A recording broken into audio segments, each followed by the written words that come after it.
children, welcome back to your channel Study with Poonam Ma'am। तो बेटा जी आज हम पढ़ेंगे हिंदी व्याकरण। हिंदी व्याकरण में है भाषा और उसका स्वरूप। भाषा क्या होती है? भाषा वो होती है जिससे हम क्या करते हैं, अपने विचारों दूसरों तक पहुंचाते हैं, अपनी बात को हम दूसरों तक पहुंचाते हैं। तो जिस माध्यम से हम दूसरों तक पहुंचाते हैं वही माध्यम क्या कहलाती है? भाषा कहलाती है ना। अपने विचारों को दूसरे तक पहुंचाने के लिए जिस माध्यम की आवश्यकता होती है वो क्या कहलाती है? भाषा कहलाती है। भाषा जो शब्द है वो भाष धातु से निर्मित है। संस्कृत का भाषण भाष धातु उससे निर्मित है, उससे बनी हुई। भाष का अर्थ होता है बोलना। ठीक है, किससे बनी हुई है भाषा? भाष धातु से। ठीक है, भाष धातु से बनी हुई है जिसका मतलब होता है बोलना। हम बोल रहे। ठीक है, बोलने की जो हमारे काम है ये हमारे क्या है, हमारा तो शुरू से ही हम हमारे साथ जुड़ा हुआ है। हम अपने भावों और विचारों को बोलकर और लिखकर भी दूसरों तक पहुंचाते हैं, है ना। हम बोलते भी हैं, जैसे हम अभी बोलकर पढ़ा रहे हैं, और ये आप स्क्रीन पर देख रहे हो, ये लिखा हुआ है, आप लिखकर भी देख रहे हो। सामने क्लास में जब टीचर पढ़ाते हैं तो कभी कभी इशारा भी करते हैं, कभी आंख बड़ी करके डरा बोलते हैं कि अरे चुप बैठो या ध्यान से सुनो, क्योंकि बीच में डिस्टर्ब हो रहा है। तो वो बोलना तो बंद नहीं करते, समझाना बंद नहीं करते, लेकिन इशारों से ही कर देते हैं। इशारों से उंगली से आपको कह देते हैं कि आप खड़े हो जाओ, या जिसको भी पनिश करना होगा या जो भी बोलना होगा कि आप डिस्टर्ब कर रहे हो तो इसको खड़ा कर दो, तो उंगली से इशारा कर देते हैं, उंगली से इशारा करके ही नीचे बैठा देते हैं। क्लास में कोई आता है मे आई कम इन या कुछ बोलते हैं तो इशारों से कह देते हैं कि यस कम इन, है ना, इशारों से सर हिला के। तो इस तरह की होती है, लेकिन मेन होती है हमारी बोलना और लिखना। ठीक है, तो भाषा के उच्चारण के लिए मनुष्य को क्या करना पड़ता है? अपने मुंह से तरह तरह की ध्वनियां निकालनी पड़ती हैं। इन ध्वनियों को मिला मिलाकर एक शब्द बनता है, उसको शब्द से मिला मिलाकर वाक्य बनते हैं। यही सारी चीजें बढ़ती जाती हैं और यही क्या कहलाती है? भाषा कहलाती है। भाषा का बेस होता है, आधार होता है। तो भाषा क्या हुई? भाषा वह ध्वनि प्रतीकों की व्यवस्था है जिसके द्वारा मनुष्य आपस में अपने विचारों का आदान प्रदान बोलकर अथवा लिखकर करते हैं। ठीक है, क्या करते हैं? बोलकर अथवा लिखकर करते हैं। हम बोलकर भी बता सकते हैं और लिखकर भी बता सकते हैं। तो क्या हुई? भाषा की डेफिनेशन क्या हुई? भाषा की डेफिनेशन हुई भाषा वह माध्यम है जिसके द्वारा मनुष्य अपने भावों और विचारों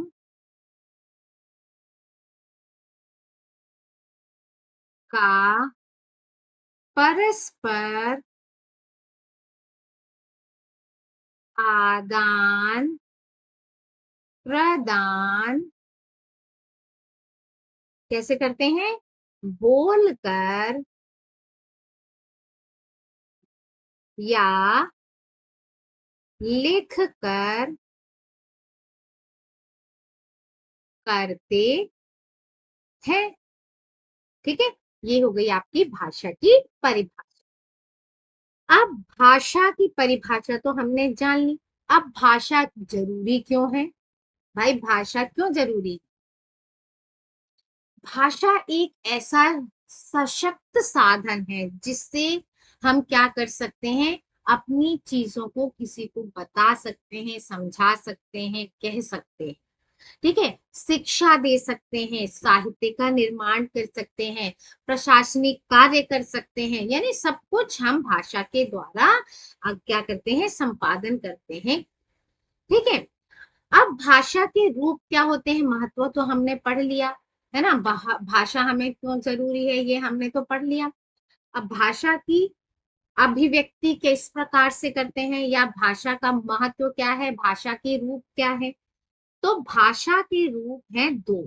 भाषा के रूप या भाषा किन रूपों में अभिव्यक्त की जाती है, जैसे हमने यहाँ डेफिनेशन में ही पढ़ा है। भाषा के कितने रूप है, प्रचलित रूप दो है। पहला है मौखिक, ठीक है, पहला कौन सा है, मौखिक। पहला रूप है मौखिक, यानी मौखिक भाषा जो बोलकर की जाती है। और दूसरा होता है लिखित भाषा, जो लिखकर बताई जाए, है ना, लेटर वगैरह, बुक वगैरह, न्यूज़पेपर, ये लिखित भाषा। मौखिक भाषा, जैसा कि आप मौखिक भाषा इससे समझ ही गए होंगे, यानी जो बोलकर हम अपने विचारों को दूसरे के सामने प्रकट करें, वो कहलाती है मौखिक भाषा, है ना। भाषा का वो स्वरूप जिसमें हम अपने भावों को, अपने विचारों को क्या करते हैं, बोलकर दूसरे के सामने प्रदान करते हैं, एक दूसरे के सामने आदान प्रदान करते हैं, बोलकर समझाते हैं। तो भाषा के इस रूप के दर्शन कब होंगे, जब दो व्यक्ति आमने सामने होंगे, है ना। और ये सबसे पुराना है, क्योंकि सबसे पहले हमने बोलना ही सीखा होगा, आ उ ई ओ, जो भी शब्द बनाने सीखे हो पूर्वजों ने, ठीक है। यही हमारा मूल भी होता है। और मौखिक भाषा का प्रयोग अनपढ़ से अनपढ़ व्यक्ति भी बहुत अच्छे से कर सकता है ना। जो पढ़ा लिखा नहीं है, स्कूल नहीं गया, कभी अक्षर ज्ञान नहीं हुआ, वो भी भाषा का यूज कर सकता है, यानी मौखिक भाषा का यूज कर सकता है, ठीक है। तो इस प्रकार मौखिक भाषा की डेफिनेशन क्या हुई, अब हम इसको देख लेते हैं। भाषा का वह रूप, भाषा का वह रूप जिसमें हम अपने भावों और विचारों का आदान प्रदान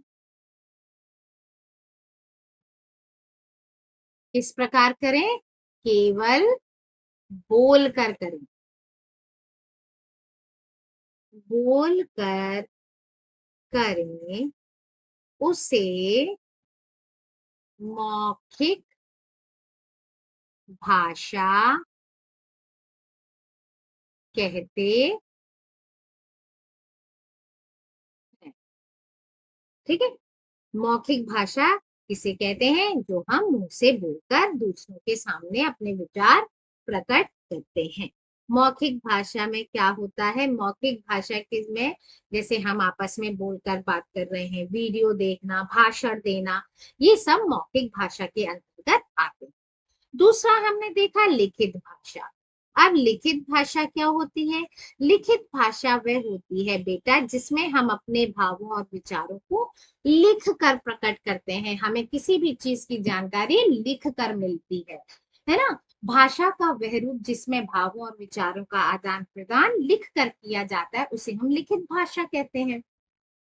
लिखित भाषा का प्रयोग केवल पढ़े लिखे लोग ही कर सकते हैं, जो पढ़ा लिखा है वही कर सकता है। जैसे मौखिक भाषा तो अनपढ़ भी कर रहे थे, है ना, जो कभी जिंदगी में स्कूल नहीं गया है तो भी वो भाषा का प्रयोग कर सकता है, मौखिक भाषा का, है ना। तो मौखिक भाषा तो सभी प्रयोग कर सकते हैं, छोटे से छोटा बच्चा, अनपढ़, बड़े से बड़ा, कोई भी कर सकता है।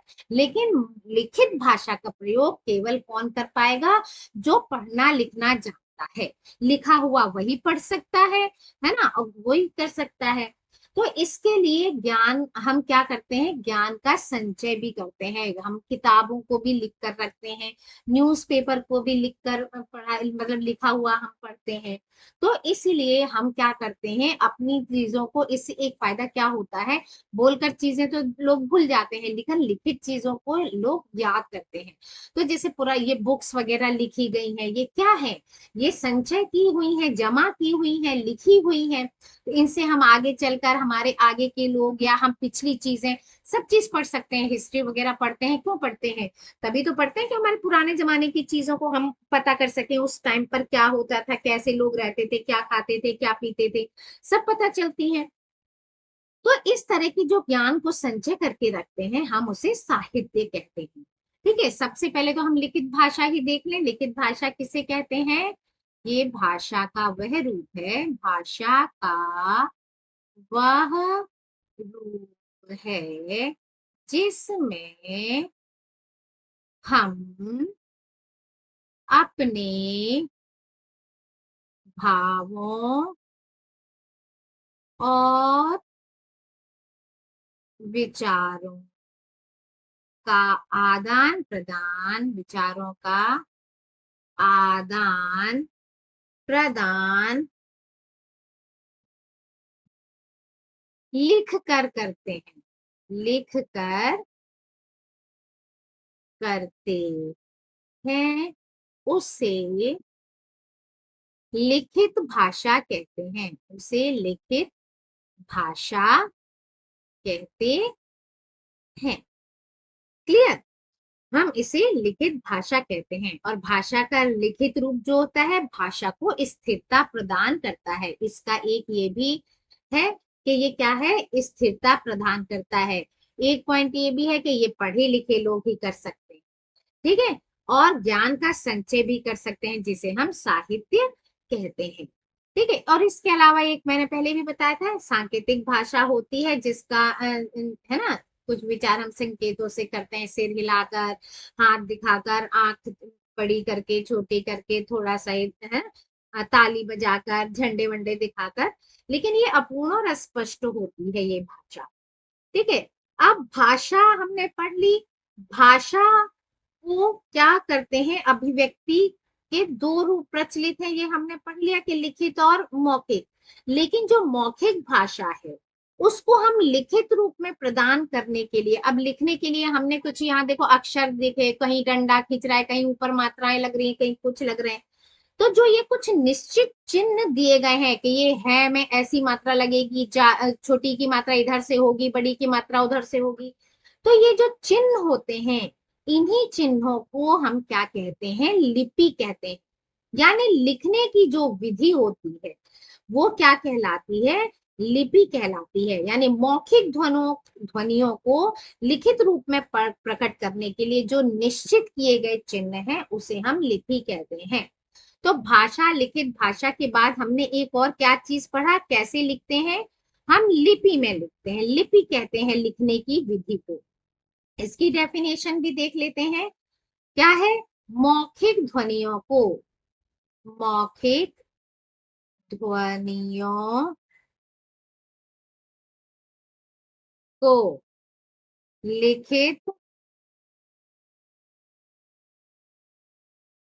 रूप में प्रकट करने के लिए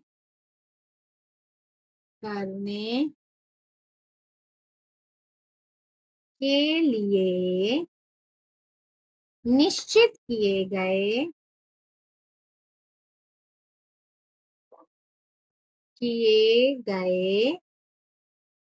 चिन्हों को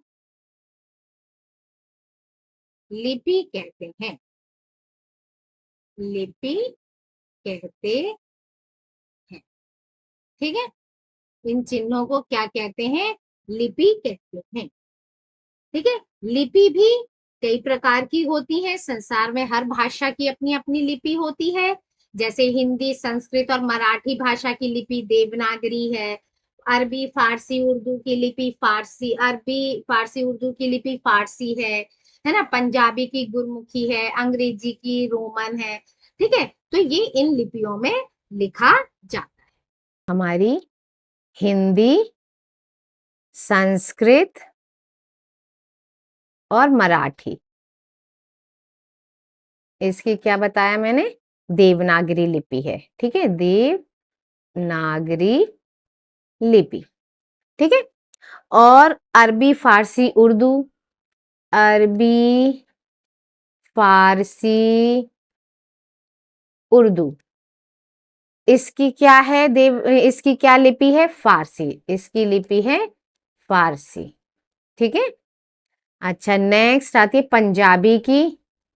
पंजाबी, इसकी है गुरुमुखी। गुरुमुखी। ठीक। और अंग्रेजी, जो इंग्लिश लिखते हैं हम, अंग्रेजी की होती है रोमन। और भी कई भाषाएं हैं, उनकी लिपि बताकर कमेंट कीजिए कि और किस किस की लिपि आपको पता है। ठीक है। ये सारी लिपियां जो होती हैं, ये क्या होती हैं? ये सभी जो हैं, सभी भाषाएं हैं, जो लिपियां हैं, वो बाईं से दाईं ओर, बाईं यानी लेफ्ट हैंड साइड से राइट हैंड साइड की तरफ लिखते हैं हम। ये सारी चीज लेफ्ट हैंड साइड से स्टार्ट करें, अपना लेफ्ट हैंड देखो, उधर से स्टार्ट किया है और हमने राइट हैंड साइड की तरफ लिखे हैं। बस एक जो ये फारसी लिपि होती है, यही क्या होती है? लेफ्ट राइट से शुरू होती है और लेफ्ट की तरफ जाती है। बस एक यही लैंग्वेज ऐसी है। ठीक है। अब हमारे हिंदी का इतिहास क्या है? ये तो हम सब जानते हैं, हिंदी जो है किससे निकली हुई है? संस्कृत भाषा से निकली हुई है। ठीक है। हिंदी भाषा का इतिहास देखते हैं अब। हिंदी भाषा का इतिहास, हिंदी भाषा का इतिहास क्या है? ये निकली है संस्कृत से, यानी संस्कृत भाषा जो है वो क्या हुई? हिंदी की जननी हुई। संस्कृत भाषा क्या है? हिंदी की जननी, है ना, हिंदी को जन्म देने वाली जननी हुई। और इसी से और भी भाषाएं, कई भाषाएं इसी से भाषाएं ज्यादातर निकली हुई हैं। ठीक है। हिंदी का जो विकास है वो संस्कृत भाषा से हुआ है, इसलिए हम संस्कृत को हिंदी की जननी कहते हैं। अब संस्कृत, और इसमें ये नहीं है कि शुरू से ये ऐसे ही बिल्कुल प्रॉपर हो गई हो, धीरे धीरे ये और क्या होती है? परिमार्जित होती गई है, परिवर्तन आते गए हैं। और अब जो हम हिंदी यूज करते हैं, इसको कहते हैं खड़ी बोली। अभी जो हम हिंदी यूज करते हैं, जैसे आप न्यूज़पेपर में देखते हैं, आप बुक्स में देखते हैं, पुरानी बुक्स में देखते हैं, अभी की बुक्स में देखते हैं, तो वहां वो खड़ी बोली हम यूज करते हैं हिंदी। हिंदी की खड़ी बोली जो होती है वो साहित्यिक भाषा होती है, साहित्यिक रूप होता है हिंदी का। ठीक है। और इसका विकास क्या है? धीरे धीरे बहुत टाइम से चल रहा है। हमारे ज्ञान ज्ञान का प्रसार करने के लिए और सब चीज के प्रसार के लिए हिंदी जो है एक ऐसी भाषा हो गई है जो आम लोगों की भाषा हो गई, जो हम एक दूसरे से समझ सकते हैं, एक दूसरे की बारे में जान सकते हैं हिंदी से, है ना। कहीं कहीं दूसरी भाषाएं प्रयोग की जाती हैं, वहाँ हिंदी नहीं जान, मतलब वहाँ दूसरी भाषा नहीं जानते, तो हम क्या हिंदी से थोड़ा एक दूसरे के बारे में क्या कर लेते हैं? जानकारी हासिल करते हैं। टूटी फूटी हिंदी भी कोई बोलता है तो भी हम समझ जाते हैं कि वो क्या बोलना चाह रहा है। तो संपर्क भाषा भी हो गई। और जो स्वतंत्रता प्राप्ति हुई हमको, है ना, उसके बाद से तो इसका और वो बढ़ गया। इसको क्या हम हमारे अनुच्छेद में क्या, जो भारत का संविधान है उसमें इसको राजभाषा भी घोषित किया गया, है ना। राजभाषा घोषित किया गया और देवनागरी की लिपि उसमें बताई गई। तो ये कब हुआ? राजभाषा इसको कब घोषित किया गया? ये हुआ था हमारा 14 सितंबर 1949 को। ठीक है। इसे राजभाषा का, राष्ट्रभाषा का दर्जा दिया गया। इसी वजह से हम इस दिन 14 सितंबर को हर साल क्या बनाते हैं? हिंदी दिवस के रूप में सेलिब्रेट करते हैं। ठीक है। हिंदी दिवस मनाते हैं, नहीं मनाते? हिंदी दिवस मनाते हैं। आप स्कूल में देखा होगा, हिंदी दिवस सेलिब्रेट किया होगा आपने भी, है ना। तो हिंदी दिवस मनाते हैं 14 सितंबर को। और ये स्टार्ट हुआ था 14 सितंबर 1949 से, क्योंकि इसमें संविधान में जो अनुच्छेद है 343, उसके अनुसार हिंदी जो है हमारी राजभाषा है। भारत में बहुत भाषाएं बोली जाती, बहुत सारी भाषाएं बोली जाती हैं, ठीक है। लेकिन जो वो है हमारे यहाँ जो मेन जिनको मान्यता दी गई है ना, वो हैं जिसे संविधान ने स्वीकृत किया गया है, वो 22 भाषाएं हैं, है ना। उन भाषाओं के आपने देखना नोट पर भी अलग अलग भाषाओं में लिखा होता है, जैसे 50 रुपए नोट, 50 रुपए नोट, तो वो बंगला में भी लिखा होगा, है ना, कन्नड़ में, असमिया में, उड़िया, तो ये सारी भाषाएं ये उसमें लिखी होती हैं। तो हमारे यहाँ 22 भाषाएं हैं जिनको संविधान ने स्वीकृति दी है।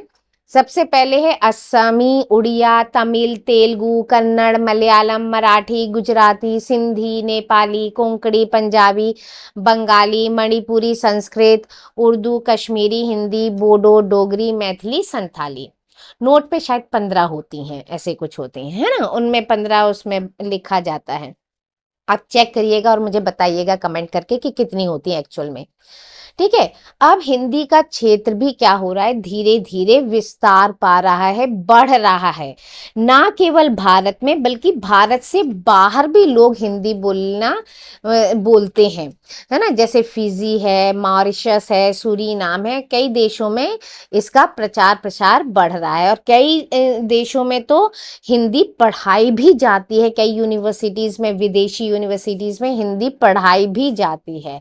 और आज हम क्या है, हिंदी को राष्ट्रभाषा होने का गौरव भी प्राप्त है।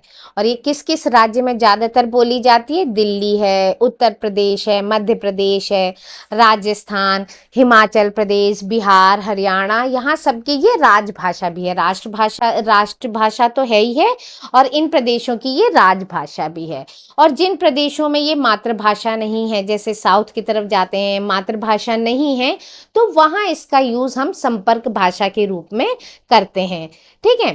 तो इसीलिए ये क्या हो गई है, अब हमारे ये क्या हो रही है, हिंदी फल फूल रही है, बहुत आगे बढ़ रही है। फिर आपने सुना होगा भाषा और बोली, है ना। भाषा सुना होगा, बोली सुना होगा, बोली होती है, भाषा होती है। भाषा और बोली, भाषा क्या होती है और बोली क्या होती है, और इसमें क्या डिफरेंस होता है। क्यों, भाषा भी तो वही हुई कि जो मुख से बोलते हैं, लिख कर बोलते हैं, बोली भी बोली जाती है, लेकिन नहीं, इसमें बहुत डिफरेंस होता है। भाषा का जो क्षेत्रीय रूप होता है वो बोली होती है, ठीक है। इसको हम कैसे डिफाइन कर सकते हैं, भाषा का क्षेत्रीय रूप बोली कहलाता है, बोली कहलाता है। जैसे आपने देखा होगा कई जगह पर, जैसे आप हिंदी भाषी क्षेत्र में ही देख लो, यूपी में देख लो, ब्रज भाषा बोली जाती है ना। ब्रज भाषा क्या होता है, वो बोली है, भाषा नहीं है, ठीक है। और भी एक और वो होती है उपभाषा, वो क्यों होती है ये भी हम बताएंगे। भाषा तो हो गई खड़ी बोली, जैसे हम सिंपली अभी बोल रहे हैं, जिसको पढ़ रहे हैं। लेकिन ब्रज भाषा जो होती है वो थोड़ी सी हटके होती है, अलग होती है, जो आम बोलचाल के लोग होते हैं वो बोलते हैं, है ना। तो वो चीज हम लिखने में तो यूज नहीं करते, क्यों रे कहाँ जा रो है, इस तरह की भाषा हम यूज नहीं करते हैं, है ना। ये तो हो गई हमारी क्षेत्रीय भाषा, यानी बोली। ये क्या हो गई, ब्रज जो हो गई वो क्या हो गई, बोली हो गई। अब अवधी जो एमपी में बोली जाती है, अवधी क्या हो गई, ये एक बोली हो गई, जो अवध की भाषा है वो बोली हो गई, ठीक है। क्योंकि ये आम जनता बोलती है, उसको बोलने के लिए कोई साहित्य नहीं लिखा जाता है ना, कोई सरकारी कामकाज नहीं होता है बोली के लिए। लेकिन जो भाषा होती है वो साहित्यिक होती है, वो उसमें साहित्य लिखे जाते हैं, उसमें इतिहास लेखन लिखे जाते हैं, उसको सरकारी कामकाज में यूज किया जाता है ना। वो व्याकरण सम्मत होती है भाषा जो होती है। लेकिन बोली में कोई व्याकरण का नियम नहीं पाला जाता, कोई सरकारी कामकाज नहीं होता है। आगे बात समझ में, भाषा और बोली में अंतर। भाषा और बोली के बीच में एक और होती है उपभाषा। क्या होती है, उपभाषा। उपभाषा क्या होता है, जो ये बोली होती है बेटा, ये सिर्फ बोली जाती है ना, जो हमारे आसपास के क्षेत्र होते हैं वहां बोली जाती है। अब बोली में ज्यादातर कोई इस रचना वचना तो होती नहीं साहित्य रचना, लेकिन कभी कभी कुछ यहाँ के कवि, राइटर, लेखक ऐसे महान हो जाते हैं जो इस भाषा में भी साहित्य की रचना कर देते हैं। जैसे सूरदास जी, अब वो कृष्ण भक्त थे, बहुत बड़े कृष्ण भक्त थे। उन्होंने, सूरदास जी ने सूर सागर की रचना की। ठीक है, सूरदास जी ने किसकी रचना की? सूर सागर की रचना की। अब ये सूर सागर जो है किस भाषा में लिखा गया? यहाँ की लोकल भाषा में, मैया और इस तरह से करके। तो ये लिखी गई ब्रज भाषा में। लेकिन ब्रज क्या थी? एक बोली थी, लेकिन उसमें उन्होंने कर दी साहित्य रचना। तो ये क्या हो गई? उपभाषा हो गई। ठीक है, ये क्या हो गई? उपभाषा हो गई। ऐसे ही तुलसीदास जी हैं। तुलसीदास जी ने किसकी रचना की? बहुत सारे ग्रंथ लिखे। ये नहीं कह रहे कि इन्होंने सिर्फ एक सूर सागर ही लिखा या इन्होंने सिर्फ एक रामचरितमानस लिखी। बहुत सारे ग्रंथ लिखे हैं, लेकिन जो मेन फेमस जो एग्जाम्पल हम दे रहे हैं इसे समझ सकें आप, तो वो है रामचरित मानस। ये किस बोली में लिखी गई है? ये अवध में लिखी गई है। अवध, ये अवध में लिखी गई है। इस वजह से, क्योंकि ये बोली थी मगर इसमें साहित्य की रचना कर दी है इन्होंने, तुलसीदास जी ने, इसीलिए ये उपभाषा कहलाती हैं। ठीक है, उपभाषा कौन कौन सी होगी? ब्रज भाषा हो गई, अवध की भाषा अवधी हो गई।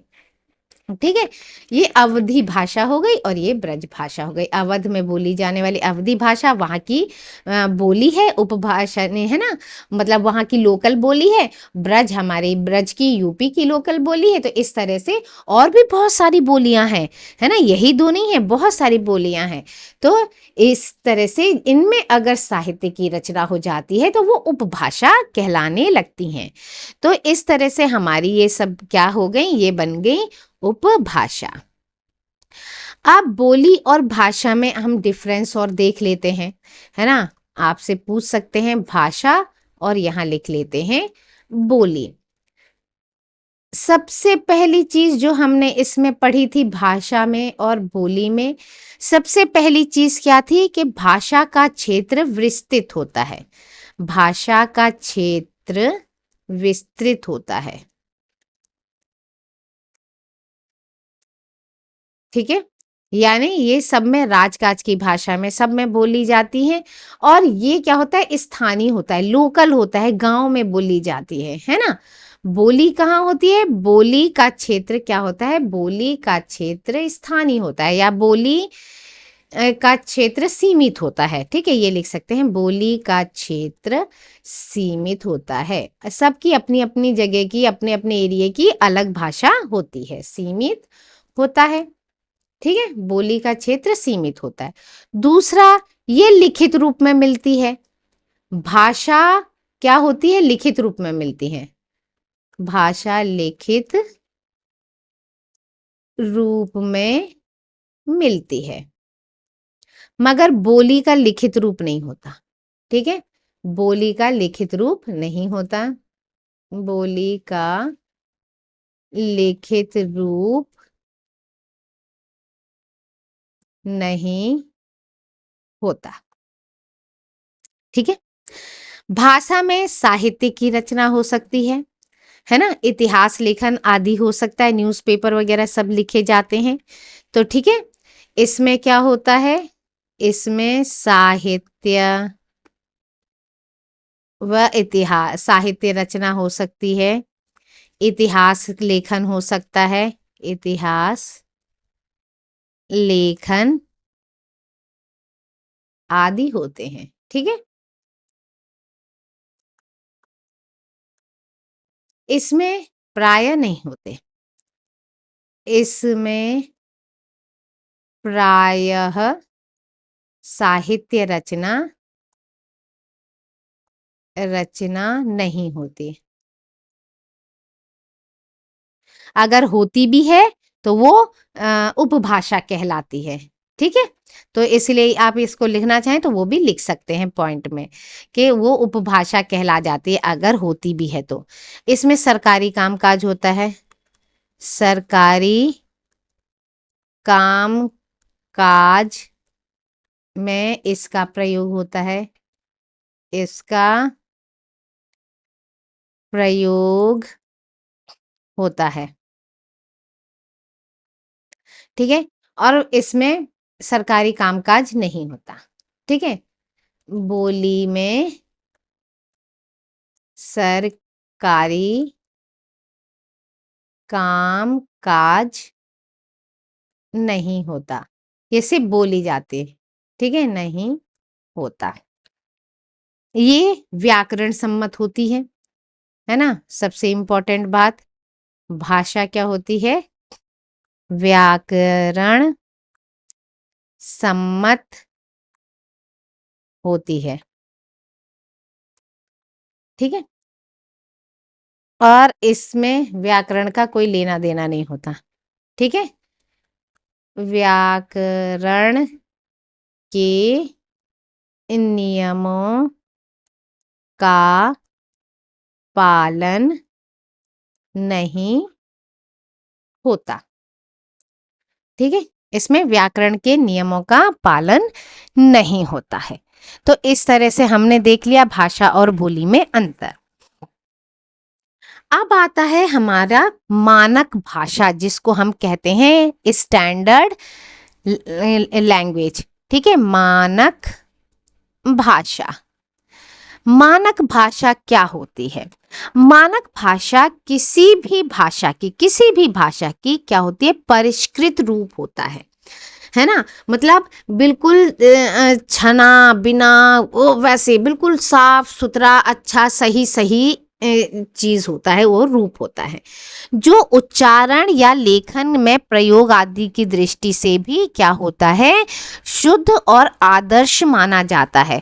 मतलब जो लिखा जा रहा है वही चीज हम यूज कर रहे हैं, उसी पैमाने को यूज कर रहे हैं, ठीक है। यहाँ पर जो सुशिक्षित लोग होते हैं उसे शुद्ध मानकर उसी का अधिकाधिक प्रयोग करते हैं। शिक्षा में, प्रशासन में, साहित्य रचना में, इसमें ही इस भाषा का प्रयोग किया जाता है। किसका? मानक भाषा का। तो मानक का शब्द क्या होता है, मतलब मानक शब्द का अर्थ क्या होता है? मानक शब्द का अर्थ होता है कि कोई भी चीज आदर्श हो, शुद्ध हो, है ना, परिनिष्ठित हो। तो इसका मेन अर्थ होता है कि आदर्श हो, शुद्ध हो और परिनिष्ठ हो,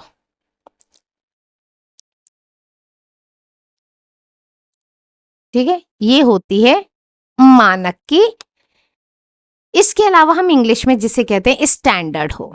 स्टैंडर्ड मतलब कि परिनिष्ठित हो, स्तर हो, उसका कुछ स्तर हो, स्टैंडर्ड हो, ऐसे नहीं कि आई गई सी हो, ऐसे नहीं, ठीक है।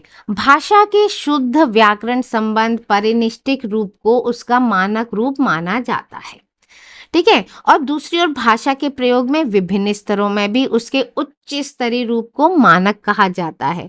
हम जीवन में क्या करते हैं, अनौपचारिक संदर्भ में, जैसे घर परिवार में मित्रों से बातचीत करते समय हम कैसे करते हैं, ज्यादा हम बिल्कुल व्याकरण सम्मत शुद्ध वैसे तो नहीं बोलते, बोलते तो खड़ी बोली है, लेकिन बिल्कुल वैसे नहीं करते जो स्टैंडर्ड हमने मेंटेन कर रखा था कि कार्यालय में तो बिल्कुल टिप टॉप वैसी ही बातें होनी चाहिए कि बस इतना लिखा है, man to man to cut बात होनी चाहिए, वैसे ही शब्दों का प्रयोग, भारी भरकम शब्दों का प्रयोग करना चाहिए। लेकिन हम अपने साहित्य की परिचर्चा वगैरह हो रही है, कोई गोष्ठी हो रही है, शिक्षा के क्षेत्र में जब आप जैसे कोई भाषण वगैरह देते हो तो आप क्या सोचते हो कि वर्ड ऐसे होने चाहिए, सॉलिड होने चाहिए, अच्छे होने चाहिए, बढ़िया से होने चाहिए। लेकिन जब हम मम्मी से, पापा से, भाइयों से, दोस्तों से बात करते तो हिंदी में ही है, होती वो हमारी भाषा ही है ना, वो स्टैंडर्ड ही लैंग्वेज होती है, लेकिन वो उतनी शुद्ध, उतनी हाई लेवल के वर्ड्स नहीं होते उसमें, ठीक है। तो इस तरह से मानक भाषा क्या हुई? मानक भाषा किसी राष्ट्र की, राज्य की या समाज की वो प्रतिनिधि, वो आदर्श भाषा होती है जिसका प्रयोग वहाँ के सुशिक्षित समुदाय द्वारा अपने साहित्यिक, व्यापारिक, वैज्ञानिक, सामाजिक, सांस्कृतिक आदि सभी औपचारिक कार्यों में समान रूप से किया जाता है। ठीक है, यही मानक भाषा का रूप अंतरराष्ट्रीय संदर्भों में भी व्यवहार में लाया जाता है ना। तो इसकी छोटी सी परिभाषा हम लिख लेते हैं कि मानक भाषा आखिर होता क्या है? जो शिष्ट यानी पढ़े लिखे लोग हैं, सभ्य लोग हैं और सुशिक्षित लोग हैं, सुशिक्षित लोगों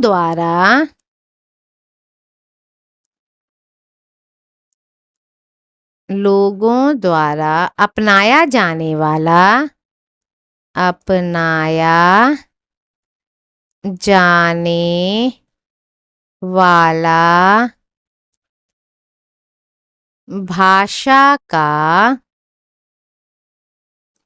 व्याकरण सम्मत, ठीक है, व्याकरण जरूर लिखना है आपको, व्याकरण, ओए, व्याकरण सम्मत रूप मानक भाषा कहलाता है। ठीक है, मानक भाषा आपको समझ में आ गई, जो व्याकरण सम्मत हो वो हो। और इसमें क्या होता है? ज्ञान के संचित कोश को होता है। ठीक है, हमारा ज्ञान, विज्ञान और बिल्कुल व्याकरण सम्मत क्या होती है? भाषा होती है। हिंदी में पढ़ेंगे भाषा और साहित्य। ठीक है, क्या है? भाषा और साहित्य, क्योंकि साहित्य की भी रचना तो होती है हमारी खड़ी बोली में, तो इसके बारे में भी हम थोड़ी सी जानकारी ले लेते हैं, भाषा और साहित्य के बारे में। भाषा का जो लिखित रूप होता है वो क्या होता है? स्थायी होता है ना बेटा जी? वो स्थायी होता है, एक समय में लिपिबद्ध किया हुआ है, लिखा हुआ है। हम अपने विचारों को लिखते हैं, उस समय की बहुत सारी चीजें लिखी जाती हैं जो उस समय चलन में होती हैं। आप स्टोरी पढ़ोगे या पुरानी फिल्मों को भी देखोगे तो उस समय जो चीजें यूज की जाती थी, जैसे रहन सहन होता था, कपड़े जैसे पहनते थे, स्टाइल जैसे होती थी, वो सारी चीजें हम पुरानी फिल्मों में देखते हैं। आज के टाइम पे आज का जो फैशन चल रहा है वो चीज दिखाई देता है, जिस तरह की घर, बिल्डिंग, सड़कें बनी होती हैं उस सब की चीजें दिखाई देती हैं।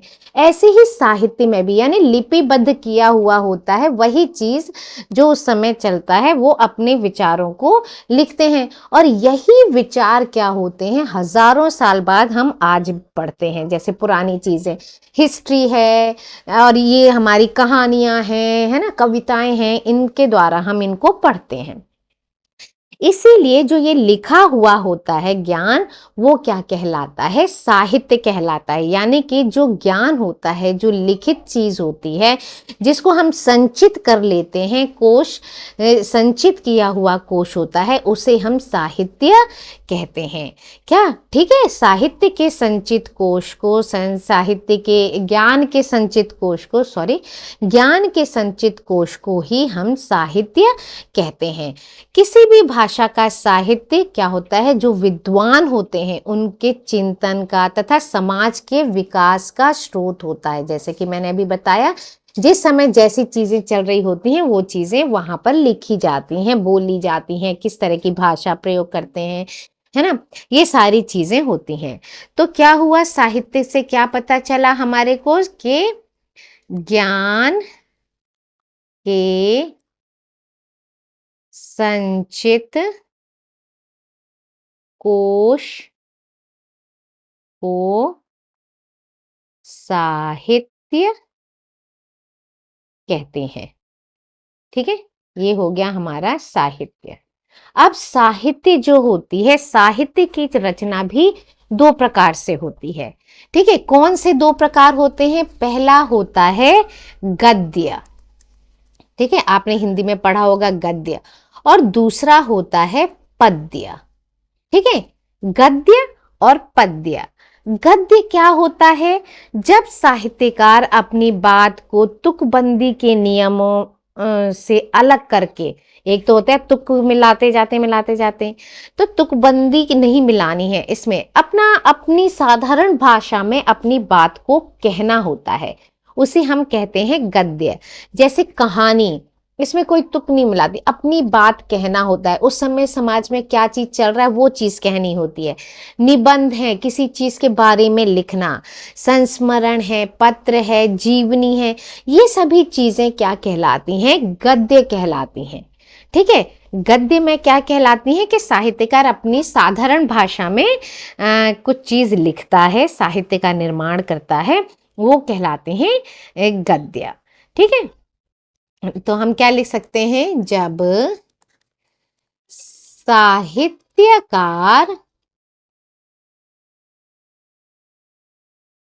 अपनी बात साधारण भाषा में कहता है, साधारण भाषा में कहता है, उसे गद्य कहते हैं। ठीक है, उसे गद्य कहते हैं। जैसे कहानी हो गई, है ना, कहानी हो गई, निबंध हो गया, है ना, पत्र हो गया, संस्मरण हो गए, जीवनी हो गए, आदि आदि। ठीक है। अब आता है पद्य। पद्य क्या होता है? जब तुकबंदी मिलाई जाती है ना, कविता के रूप में, गीत के रूप में, गीतों में होती है ना तुकबंदी होती है, पीछे हर चीज मिलती हुई जाती है। तो जब साहित्यकार अपनी बात कविता के रूप में कहता है तो उसकी रचना को हम कहते हैं पद्य। कविता हो गए, गीत हो गए, दोहे हो गए, चौपाई, छंद, ये सारे पद्य के उदाहरण हैं। ठीक है। अब इसको भी ऐसे ही लिख सकते हैं, जब साहित्यकार अपनी बात कविता के रूप में कहता है, कविता के रूप में कहता है, कहता है, उसे पद्य कहते हैं।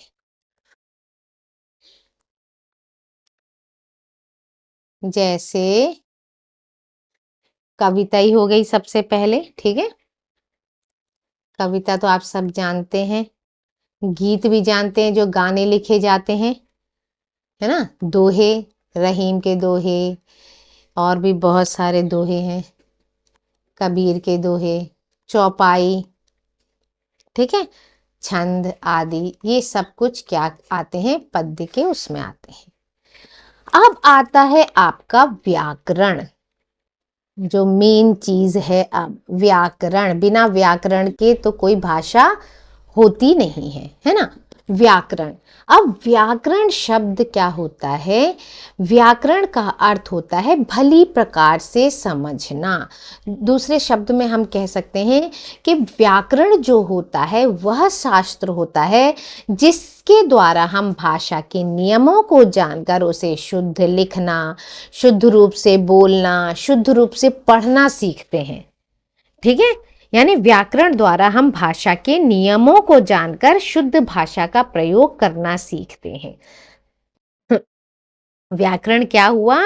वह शास्त्र हुआ जिसके द्वारा हम भाषा के नियमों को जानकर उसे शुद्ध बोलना सीखते हैं। ठीक है, शुद्ध रूप से प्रयोग करना सीखते हैं। तो चलिए भाषा का लिख लेते हैं, सॉरी व्याकरण का लिख लेते हैं। व्याकरण की डेफिनेशन क्या हुई कि व्याकरण वह शास्त्र है, व्याकरण वह शास्त्र है जिसके द्वारा हम भाषा के नियमों को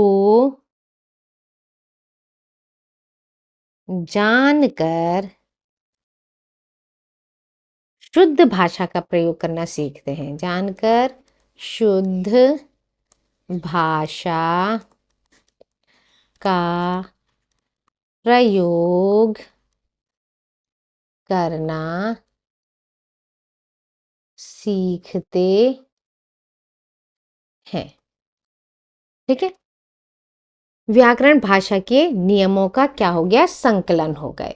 ये ही हमें बताता है कि किस प्रकार हम किसी भाषा को शुद्ध रूप से बोल सकते हैं, लिख सकते हैं। अब जैसे कुछ है, सीता पेड़ पर चढ़ता है, एग्जाम्पल ले लेते हैं। अब हमारी भाषा में क्या बोला गया है, सीता क्या है, स्त्रीलिंग है, तो इसीलिए वो जो क्रिया है, जो काम करेगी, वो क्या होगा, वो उसका भी लिंग कैसा होगा, स्त्रीलिंग होगा, है ना। तो सीता पेड़ पर चढ़ती है, चढ़ता है, सीता एग्जाम्पल ले रहे हैं हम, पेड़ पर चढ़ता है। क्या ये सही है, नहीं, ये क्या है, अशुद्ध है। ये हम कैसे सीखते हैं, व्याकरण से सीखते हैं कि सीता क्या है, स्त्रीलिंग है, तो इसीलिए पेड़ पर चढ़ना वो क्या करेगी, चढ़ती की है। ठीक है, तो ये हो गया सीता पेड़ पर, अगर स्त्रीलिंग है तो क्रिया भी कैसी होगी, स्त्रीलिंग ही होगी, उसी के अकॉर्डिंग होगी जैसा हमारा ये करता होगा। ठीक है, तो ये हो गया शुद्ध रूप, यानी सीता पेड़ पर चढ़ती है, ना कि चढ़ता है। ठीक है, इसीलिए सीता क्या है, स्त्रीलिंग शब्द है, इसीलिए क्रिया जो है, चढ़ना जो है, वो भी कैसी होगी, स्त्रीलिंग ही होगी। इसी प्रकार यदि हम व्याकरण में भाषा के नियमों का ज्ञान है, तो हम अपनी बात को शुद्ध रूप से, परिनिष्ठ रूप से दूसरों के सामने रख सकते हैं। अब व्याकरण के भी कुछ भाग होते हैं। ठीक है, व्याकरण के भी क्या होते हैं, भाग होते हैं, जिनको हम अलग अलग करके पढ़ेंगे, तभी हमारे समझ में आएगा। व्याकरण मतलब अध्ययन की सुविधा के देखते हुए व्याकरण के 3 भाग किए गए हैं। एक है वर्ण विचार, वर्ण विचार व्याकरण के भाग। ठीक है, ये आपका हेडिंग हो गया, व्याकरण के भाग। पहला है वर्ण विचार। वर्ण विचार में क्या पढ़ेंगे हम, व्याकरण के इस भाग में हम वर्णों की बनावट, कैसे बने हैं वर्ण, उच्चारण आदि के बारे में इनका ज्ञान प्राप्त करेंगे। ठीक है, इसमें दूसरा होता है शब्द विचार। शब्द विचार ये अलग चैप्टर होगा, इसमें भी कई पार्ट होंगे, इसमें भी हम कहाँ से उत्पत्ति हुई शब्दों की, कैसे उत्पत्ति हुई, बनावट के आधार पर शब्द कैसे हुए, उच्चारण के आधार पर बहुत सारी चीज़ें हैं इसमें, वो भी हम अलग से बिल्कुल पढ़ेंगे। और थर्ड है इसका वाक्य विचार। ठीक है, वाक्य भी तो कई प्रकार से बनते हैं, वाक्य विचार। अब यहाँ हम जानते ही वर्ण क्या होती है, सबसे छोटी ही इकाई होती है, वर्णों से मिलकर ही शब्द बनते हैं, शब्दों से मिलकर वाक्य बनते हैं। लेकिन ये सारी चीज़ हम एक चैप्टर में नहीं पढ़ पाएंगे, मतलब इतना ज़्यादा है कोर्स कि इनको एक चैप्टर में नहीं पढ़ सकते, इसीलिए हम वर्ण विचार अलग पढ़ेंगे, शब्द विचार अलग पढ़ेंगे, फिर वाक्य विचार पढ़ेंगे। ठीक है, इसमें भी वाक्य में भी इसके कितने प्रकार होते हैं, कितने प्रकार के वाक्य होते हैं, उनके क्या भेद होते हैं, उनके क्या प्रयोग होते हैं, इनकी रचना कैसे होती है, ये सारी चीज़ें हम इनके अंतर्गत पढ़ेंगे। ठीक है, थोड़ा सा हम इसमें लिख लेते हैं क्योंकि ये इसमें तो हो नहीं पाएगा। ये तो हम इसमें क्या क्या पढ़ सकते हैं, एक तो उत्पत्ति, उच्चारण कैसे करना है, उच्चारण। ठीक है, इनकी बनावट कैसे होती है ना, क्योंकि ये वर्ण विचार में स्वर, व्यंजन, बहुत सारी चीज़ें आती हैं। इसमें क्या पढ़ेंगे, इसमें कैसे उत्पत्ति हुई शब्दों की, है ना, शब्दों की बनावट कैसे, तत्सम, तद्भव, ये सारी चीज़ें आएंगी इसमें, है ना, विलोम शब्द, ये सारी चीज़ें आएंगी। उच्चारण तो है ही खैर सब में। वाक्य विचार, वाक्य कितने प्रकार के होते हैं, ठीक है, उनके क्या भेद हैं, उनके क्या प्रयोग हैं, ये सारी चीज़ें हम इनमें पढ़ेंगे। तो इस वीडियो में इतना ही बेटा जी। नेक्स्ट वीडियो इन सारी चीज़ों को देखने के लिए देखते रहिए study with Poonam ma'am. Thank you. Like, share and subscribe my channel.